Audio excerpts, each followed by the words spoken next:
Nå Stefan, så sidder vi her. Det kan du tro. Ja, og du har meldt dig på hold 1 i Ja. form på 10 uger. Ja. Ja, hvad var grunden til det?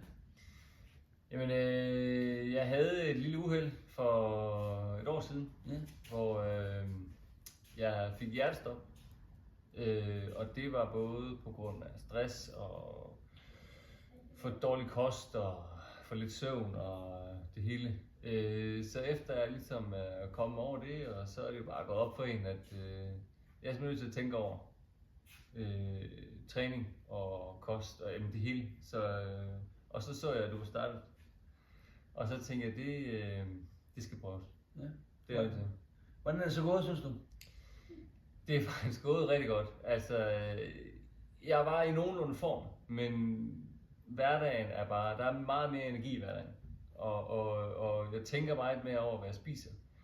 Og naturligt, efter jo mere man træner, så er man bedre til at komme i seng om aftenen. Så det hænger sammen det hele, og det har kun været godt. Så for mig gør det ikke så meget ud på at tabe mig, eller altså, det er, som du siger, feel good. Altså, det er at få det bedre i hverdagen.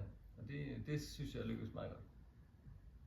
Jamen, det er vi jo glade ved her i Training Lab. Ja.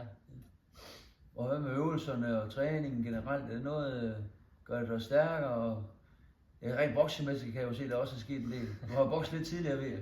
Ja, jeg har bokset i yngre dage, så det er 20 år siden efterhånden. Jeg synes, det går godt. Altså, jeg kan mærke, at jo mere man er her, og jo mere energi, der kommer fra de andre, der er her, så er det bare nemmere. Altså, øvelserne kommer nemmere, og man giver sig selv lidt ekstra, når man er begyndt at kunne øvelserne bedre. Så det hele går op i en højere enhed, synes jeg. Det er fedt. Jamen, så er det jo rent win-win. Ja, det er det. Ja. Så tager vi bare en tur mere jo. Det gør vi også. Ja. Vi tager 10 uger mere. Fantastisk, det glæder vi os til. Jamen, vi siger tak.